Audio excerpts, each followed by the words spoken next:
Chandrababu పవన్లకు Modi shock ఇచ్చారా? వారు ఆశించిన స్థాయిలో మోదీ ప్రసంగించలేదా? జగన్ పై విరుచుకుపడతారని భావించారా? కానీ సున్నిత విమర్శలకే పరిమితమయ్యారా? దీంతో ఆ ఇద్దరు నేతలు అనుకున్నట్టు జరగలేదా? ఇప్పుడు ఏపీ పొలిటికల్ సర్కిల్లో ఇదే చర్చ నడుస్తోంది. 3 పార్టీల ఉమ్మడి ఎన్నికల ప్రచార సభ నిన్న జరిగిన సంగతి తెలిసిందే.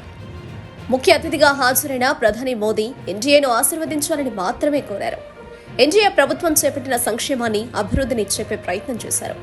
జగన్ సర్కారుపై 2 విమర్శలకే పరిమితమయ్యారు. దీంతో చంద్రబాబుతో పాటు పవన్ డీలా పడినట్లు తెలుస్తోంది. ప్రధాని ఏ రాష్ట్రానికి ఎన్నికల ప్రచార సభలకు వెళ్లినా అక్కడ ప్రత్యర్థులుగా ఉండే ముఖ్యమంత్రులపై తీవ్ర స్థాయిలో కామెంట్స్ చేయడం జరుగుతూ వస్తోంది.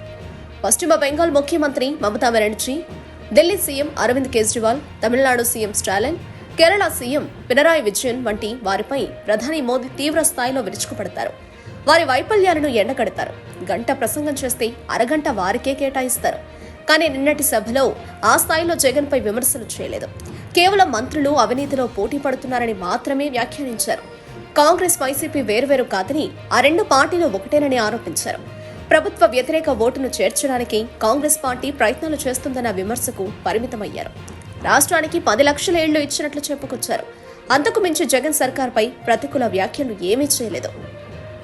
వాస్తవానికి చంద్రబాబుతో పాటు పవన్ చాలా రకాలుగా ఊహించారు. ప్రధాని మోదీ జగన్ ను టార్గెట్ చేసుకుంటారని భావించారు. జగన్ అవినీతి కేసుల విషయమై ప్రస్తావిస్తారని అంచనా వేశారు. కానీ ఆ ఇద్దరు నాయకులు ఊహించినట్టుగా జరగలేదు.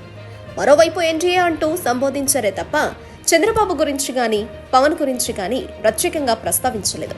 పైగా డబుల్ ఇంజిన్ ప్రభుత్వం రావాలని మోదీ ఆకాంక్షించడం, దాని వెనక అర్థం ఏమై ఉంటుందా అన్న అనుమానాలు కలుగుతున్నాయి.